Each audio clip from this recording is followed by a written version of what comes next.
Thank you, Max. Can you see my slides? Yes. Brilliant. Okay, I'll make a start. Thank you everyone for being here. Good afternoon or good morning, depending on where you are joining from. And thank you for the lovely introduction. I won't say anything else about myself. As Max said, I am in the final stages of my PhD at Warwick, actually hoping to submit my thesis next week. What I'm going to talk to you about today are two parts of my PhD. So I'm going to kick off with right back to basics. You're all here, so you know parental engagement matters, but I find it helpful always to make sure we're on the same page. So this first quote here comes from a large-scale literature review undertaken for the UK Department for Education back in 2003. And the conclusion here is really striking. So the authors conclude that in the primary age range, parental engagement has a bigger impact on academic achievement than school quality, and that effect holds across all social classes and ethnic groups. Now, similar findings have been shown repeatedly since 2003, so you may be wondering why I've started with such an old paper. And that's because this one's really personal to me, because this quote is actually what got me interested in this topic in the first place. The first time I read this study, it was flagged to me by Professor Janet Goodall when I was a full-time teacher attending a visiting lecture. So I read this as a full-time teacher, and that conclusion really started this whole journey because it sparked my interest. For the first time, it got me wondering, is my sole focus on pedagogy, on what's happening in my classroom, really what is best for my pupils? Is that really the right approach for achieving all these positive outcomes? So there we're talking about achievement, but we know now that there is very similar evidence in relation to parental engagement and attendance, resilience, well-being, etc. And just to bring us slightly more up to date, here's the conclusion of a large UK-based meta-analysis as well. So similar findings, average impact of +4 months additional progress per year on pupil attainment, and also confirming that we now have a really extensive evidence base. Again, this might seem like a very basic question to go right back to what is parental engagement, but we know that this is an umbrella term that means different things to different people, and you'll likely all have your own definition. Now, throughout the literature and throughout my work, I broadly distinguish between parental engagement with learning, so that's represented by the picture at the top, and parental involvement in schooling, represented by the picture at the bottom. Now, these two conceptualizations are actually quite fundamentally different. It's not just that the top format is more likely to be located at home or in the community, whilst the bottom is more likely to be based in school. It's also about the relationships that they focus on. So parental engagement with learning, we're really focused on parents' relationship with their own children. Whereas when we talk about parental involvement with schooling, we're often talking about the parent-teacher relationship or the parent-school relationship, so that they can be fundamentally different. So the first slide said parental engagement was really effective. Now I'm saying there are at least two very distinct ways of thinking about parental engagement. Which one is more effective? And here the evidence is clear. Frequent positive learning interactions in the home. It's about what parents do with their own children, those family-centric conceptualizations. Now, it's important to note here, I'm not saying that there's no role for schools and teachers. What I'm saying is that the end goal is not the parent-teacher or parent-school relationship. That parent-teacher and parent-school relationship needs to still be recognizing that the end goal, where we're going to get those lovely positive outcomes, it needs to be family-centric. It needs to be focused on parent-child learning interactions at home.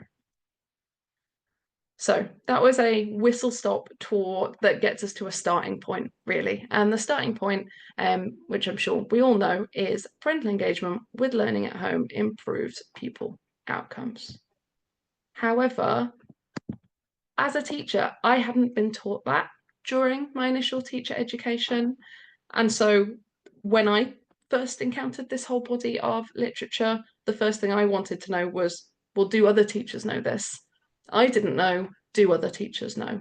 Do teachers have the knowledge, skills, and attitudes they need to take advantage of this? And so that's kind of the driving force behind the first study of my PhD, which was the National Survey of Qualified Teachers in England. And these are my 3 research questions. So I was interested in finding out what parental engagement training teachers in England had received. I was interested in exploring their parental engagement knowledge, skills, and attitudes. And I was also interested in whether there were any differences in those outcomes based on various teacher level and school level factors. So the method, as I said, this was an anonymous online survey. You can see there the list of teacher level and school level variables that were collected alongside the training, knowledge, skills, and attitudes questions. You can see their percentage FSM, so free school meals, that's our common socioeconomic measure in England, and percentage AAR is our English additional language measure. Again, both very commonly used in schools in England. All of the questions were peer reviewed by both researchers and teacher educators. It was really important to me from the beginning that this spoke to practice as well as to research. And the survey was piloted with teachers and school leaders. The final version was distributed via email directly to schools. It was available on social media and at teacher-facing events as well with physical flyers. So I actually had over 2,200 responses, and after cleaning the data, checking for completeness and eligibility, a final usable sample of 1,782. Important to stress here that these are qualified in-service teachers in England. And to have a quick look at the sample.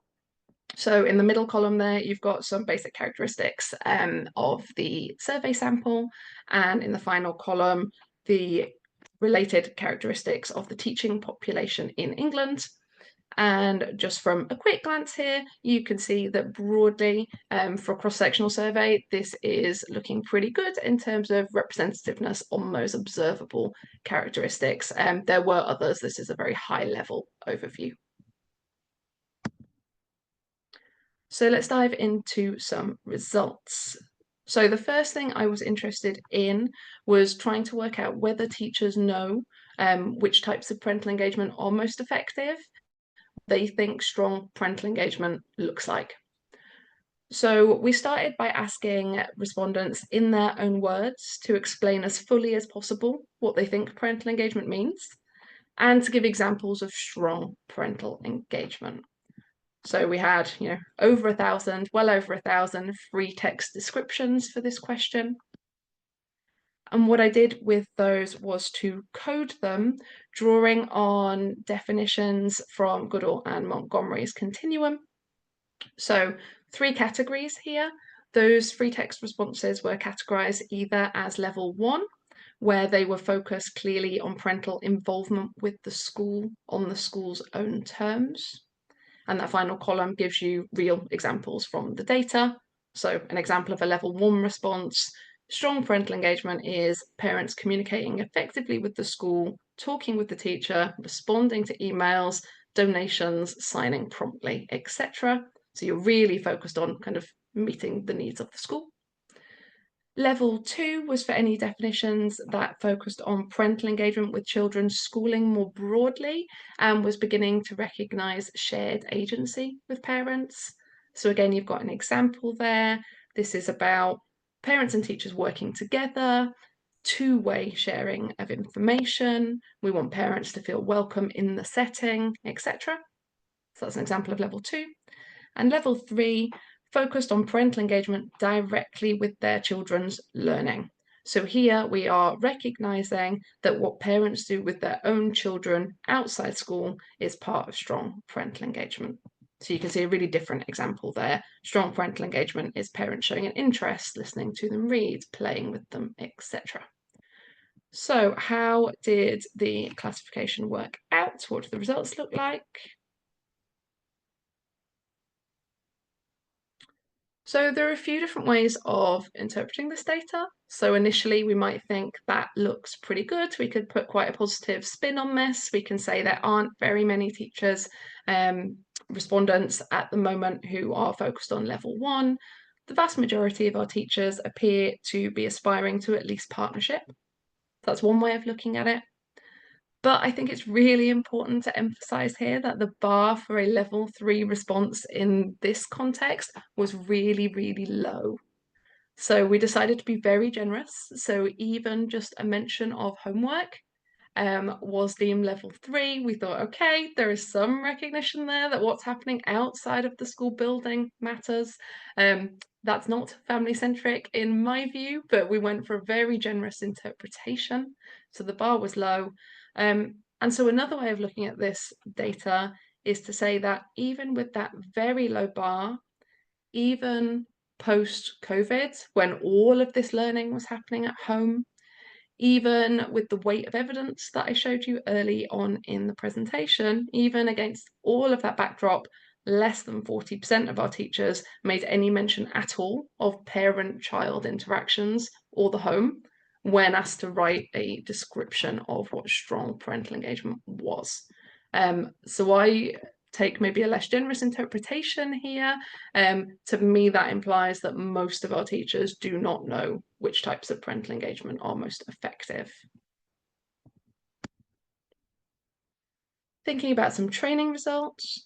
So here, respondents were presented with a whole list of possible topics, and they were asked to indicate whether they'd encountered it in their initial teacher education, in their professional development since qualifying, both or neither.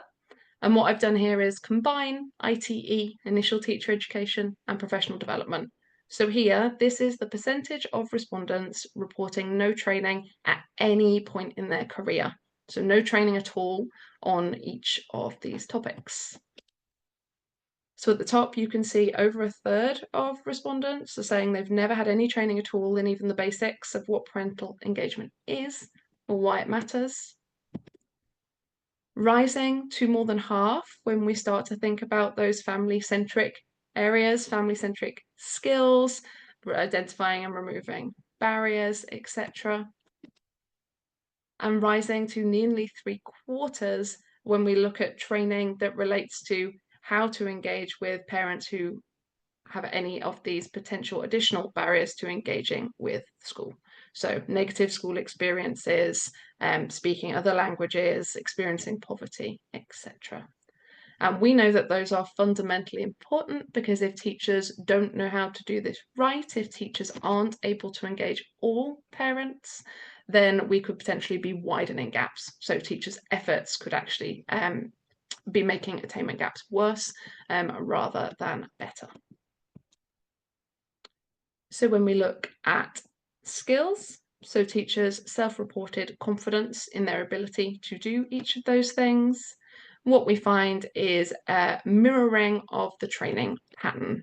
So generally very high confidence for traditional school-centric parental engagement skills, things like conducting meetings and facilitating parental engagement with learning in school. Dropping significantly here when we start to look at more family-centric skills, so facilitating learning beyond school, signposting to resources and support, those types of skills. And again, dropping even further when we start to ask about how confident teachers are in their ability to engage with different groups of parents.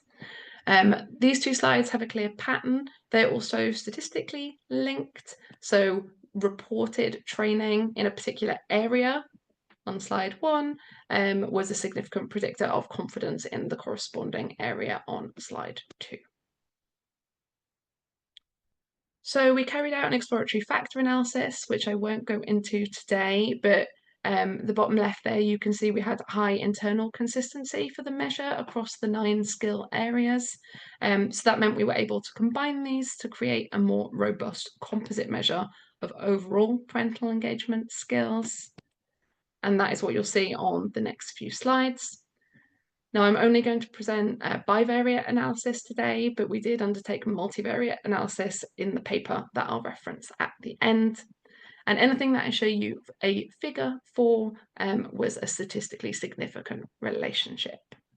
So on this slide, you can see that self-efficacy, teachers' self-efficacy, teachers' age and experience were all significant positive predictors of their parental engagement skills. So teachers who were older had higher self-efficacy and more experienced. And then you can see stress was a significant negative predictor. So teachers reporting higher stress, significant predictor of reporting lower confidence with their parental engagement skills.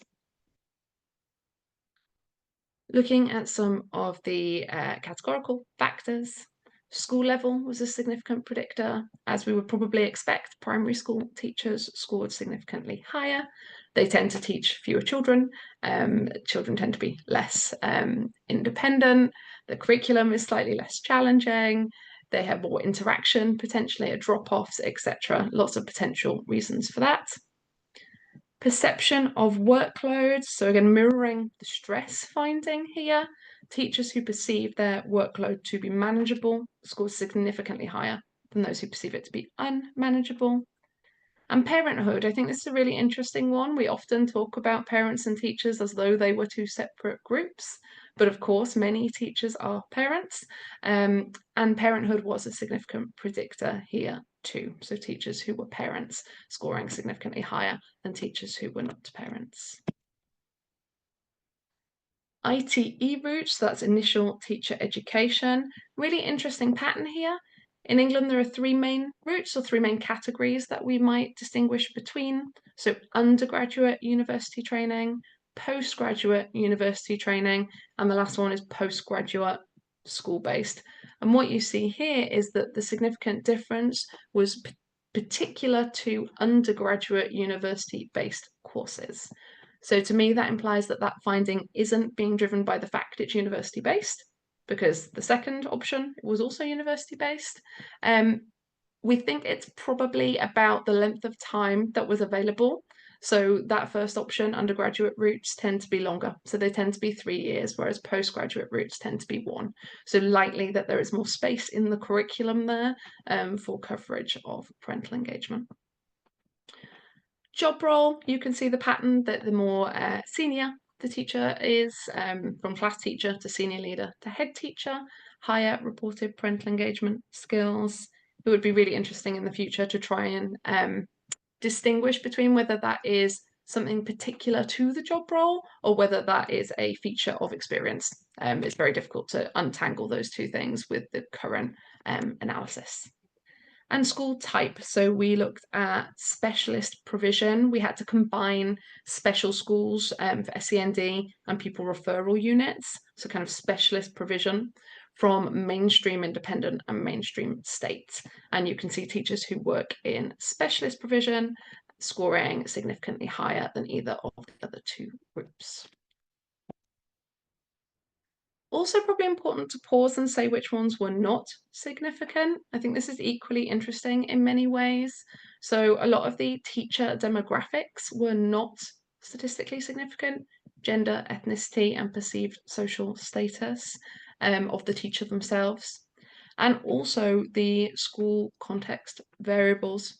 That may feel very surprising with what we know from other research about parental engagement, but I just want you to bear it in mind that this was about parental engagement skills, and I'm going to show you some other data that doesn't follow the same pattern in a moment. So attitudes.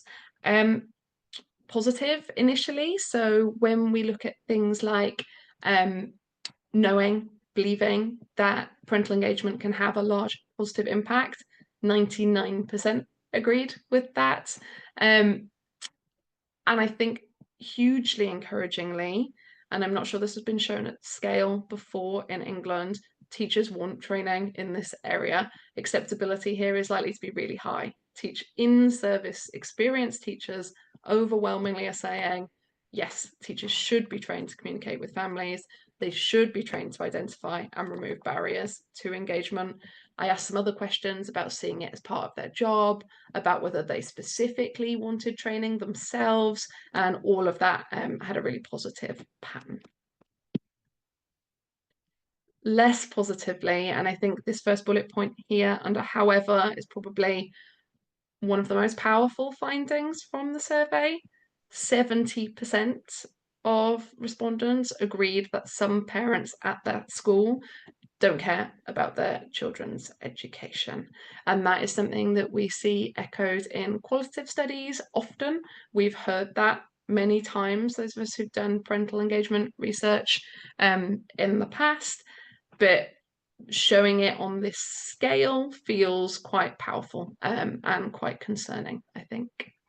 And 30% felt that talking to parents took up too much of their time. So that fits again with the stress and the workload, which is another key theme.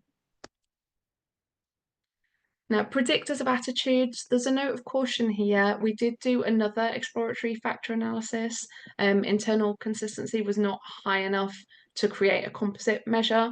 So this is exploratory and it is based on a single Likert scale. So this analysis is significant predictors of agreeing with this single statement. So some parents at my school don't care about their children's education.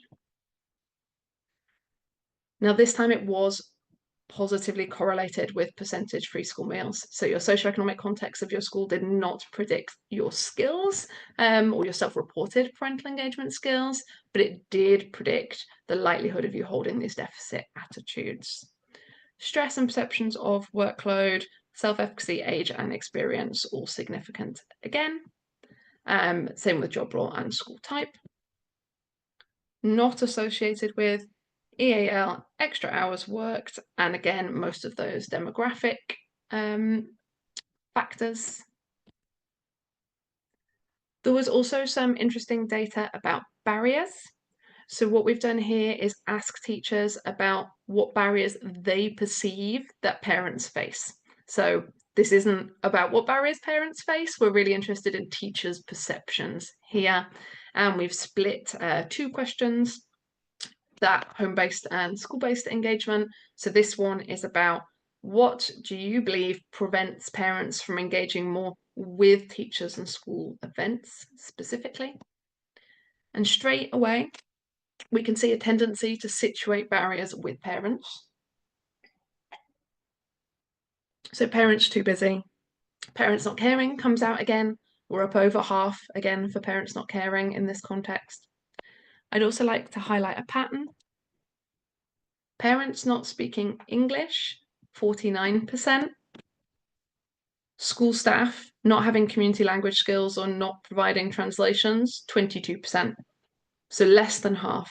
And for this question, you could tick all that applied.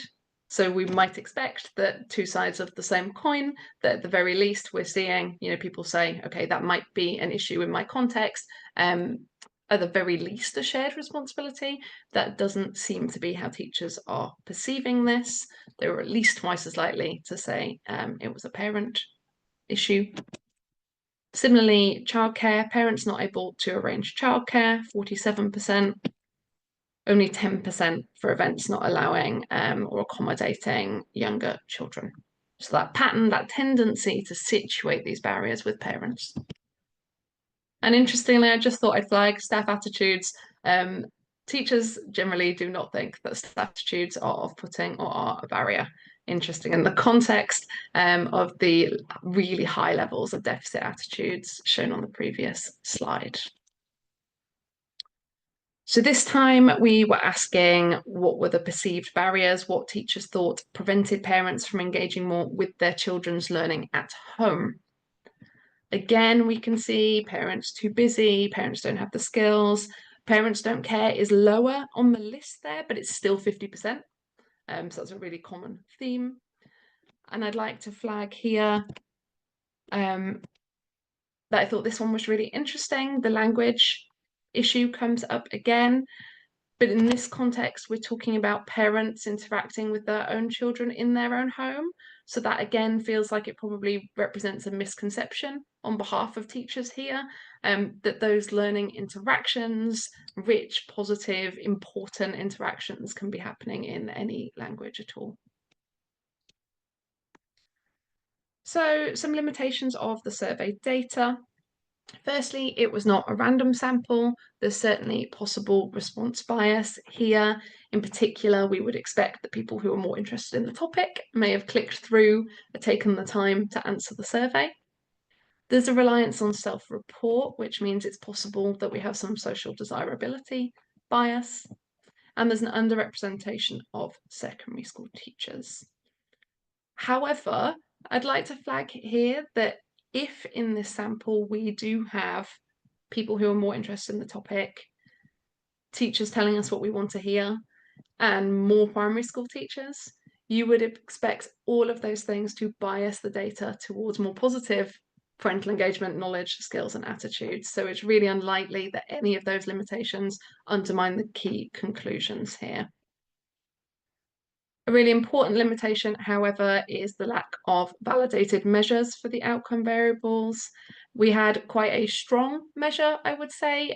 It was researcher constructed, but it appeared to be quite strong for knowledge and skills, and much less so for attitudes. Attitudes are notoriously difficult to measure, so a note of caution on that. In terms of key takeaways from the survey, firstly, most teachers are not using effective family-centric conceptualizations of parental engagement, and that's hugely important.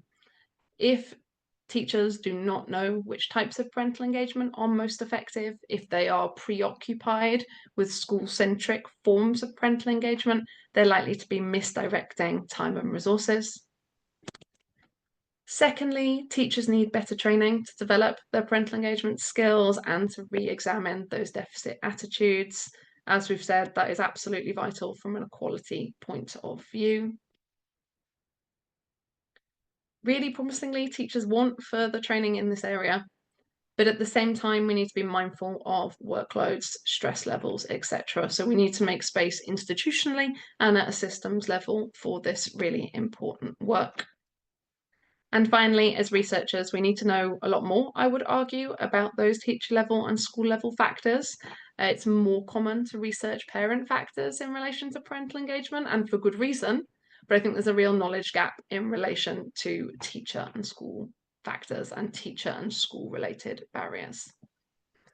And lots of these things researchers have been saying for decades, and I'm well aware of that. What I think is new is having large-scale data in the context of England, which I hope can help us to make the case more strongly to decision makers. So we had our starting point. Parental engagement with learning at home improves pupil outcomes. The survey suggests that teachers in England do not know that they generally do not have the knowledge, skills, and attitudes needed to facilitate effective parental engagement. And so the second study is really interested in kind of how can we improve teacher training to close those gaps. So I conducted a scoping review, and these are the research questions. Now, the aim of a systematic scoping review is to bring together all the existing evidence on a topic at a really high level. So the questions here are about what evidence is there, not really about what does the evidence say. So it's not a systematic review where you're trying to answer a very specific question. It's a systematic scoping review. So it's more about what evidence is out there. So hallmarks of a high quality scoping review. Firstly, systematic, transparent, and reproducible.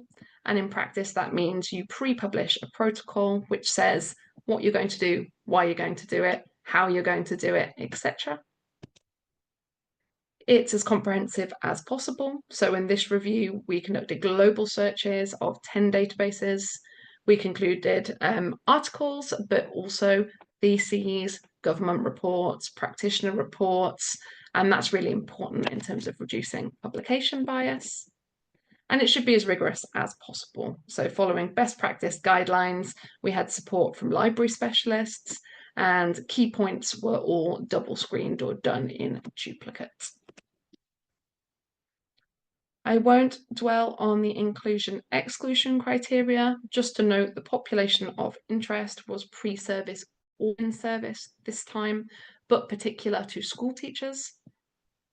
We took a really broad view of training, so any form of training at all, and we did not specify study design. We were interested in everything, what has been done, what has been tried, what is out there. So this is an overview of the scoping review process.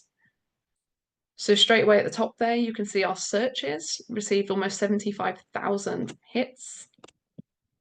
We screened title and abstracts of 50,000 papers. From that process, there were over 1,800 of them that looked like they might be relevant. They were all retrieved and read in full by 2 people, so in duplicate, all 1,800 papers. And from those, we identified 370 papers, which represented 348 unique studies. So the difference there is things like you often had a thesis and an article. So there we'd retain the thesis because it had more detail, but not both because we don't want to end up double counting the same participants, the same study. So takeaway here straight away is that this is by far the most comprehensive review of this topic ever. It's 10 times bigger than any of the 4 previous reviews that I found. And what I've done with those is to go through and code all 348 studies using the criteria on the left here. So I developed a coding tool looking at where they'd been conducted, how many participants, are they in service, are they pre-service, are they primary or secondary, what type of training, how long was the training, etc. Lots of methods questions too. So coded all of those, and I've turned all of those into a publicly available web database on EPI. So the purpose of this is to make sure all of that work kind of feeds other work as well as my own. So this will be publicly accessible. It can be used by other researchers. It can be used by teacher educators, and it's fully interactive. So all of those things down the side allow you to filter the evidence. So you can look specifically at evidence on your continent or evidence that's used a particular training type, let's say simulations or mentoring, whatever it is that is of interest to you. And you can also, in single clicks, generate various graphs and cross tabulations, etc. I'll just show you kind of a flavour of the types of evidence that is in there, like some of the preliminary things that jumped out to me when I went through this corpus, this data set that is now available. So firstly, looking at context, overwhelmingly the research in this area comes from North America and specifically the USA, so over 85%. None at all from South America, Central America, that was found in this review. It is important to flag there N 348. That's a finding in and of itself because most of the previous reviews were much more narrow and could have been taken as implying that this area had not been widely researched. It has. There's huge interest, and that's really exciting. But they are mostly small and qualitative. As we might expect, mostly pre-service teachers who have been trained and mostly primary. So there are gaps related to training in-service teachers and training secondary school teachers. You can generate graphs like this if you're interested in things like what types of training have been used, talk courses by far the most common. I will also share the code book so you can see what is included in each category. And in terms of training focus, most parental engagement training for teachers has been about engaging with parents in general, like as a homogenous group, followed by culturally and or linguistically diverse parents, and then parents of children with SEND. Much less common economically diverse parents, so parents in poverty or low-income families, etc. So there are lots of small, rich qualitative studies in this area. However, there are very few studies that let us confidently make any effectiveness claims about training for teachers. You can see there less than 11% have any kind of comparison group, far smaller if you're looking for kind of gold standard random comparison groups, and less than 7% report any longitudinal follow-up data. So we can't say much at the moment about whether any observed effects of training are attributable to the training or whether any training effects are maintained. They're important gaps. I won't dwell on this, but I'm happy to talk people through it. I would like to just spend a minute on some preliminary findings that are UK specific. I only identified 8 studies in total over more than 30 years that have been conducted with teachers in the UK, looking at how we can better prepare them for their role in parental engagement. No studies above 2 padlocks. I didn't go into that, but that's about how confident we can be about effectiveness based on those studies. Almost nothing we can say about effectiveness from the UK context. Interestingly, in our specific policy context, no studies looking at coaching or mentoring, despite the fact our initial teacher education arrangements rely on expert coaching and mentoring quite heavily, and no studies at all in the UK context looking at training to work with economically diverse parents. And again, if you're very familiar with the policy context in England, in the UK, that's a surprise. There's a really big emphasis on free school meal and socioeconomic attainment gaps specifically. So interesting that we have no studies at all there. In terms of limitations of the scoping review, there is definitely English language bias, particularly when I mentioned no studies from South and Central America. Got to bear in mind this was English language publications due to resource constraints. Publication bias is also a concern. It always is with these types of reviews. That risk is lessened because I included theses and reports, but it's still possible. Human error is always a possibility when you're screening 50,000 papers. Again, lessened because we had double screening and independent double coding at key points, but still possible. You can actually suggest studies that you think might be wrongly coded or might be missing on the homepage of the web database that I will share with you. And the review is a snapshot in time, so the searches were run in February 2022. So I'm currently running update searches prior to publishing, and I hope that this could be updated annually, subject to funding, but at the moment you won't find any papers in there after February 2022. So key takeaways from the scoping review. Firstly, there are a large number of published studies in this area.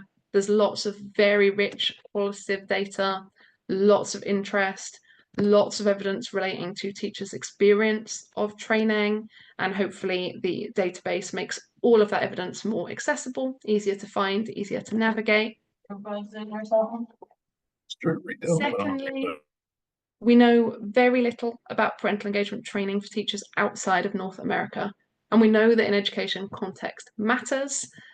So a call to researchers working outside of the North American context, there are big gaps there.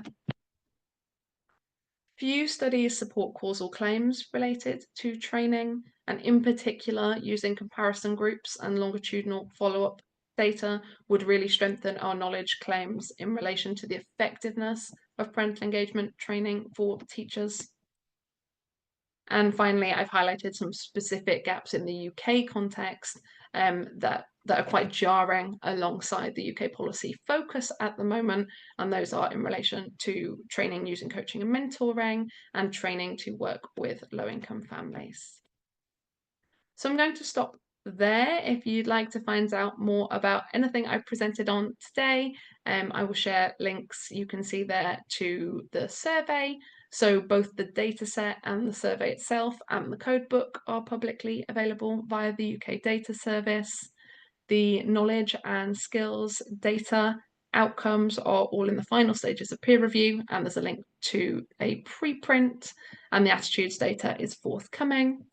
Similarly, for the scoping review, there's a link to the database, and the methods paper is forthcoming.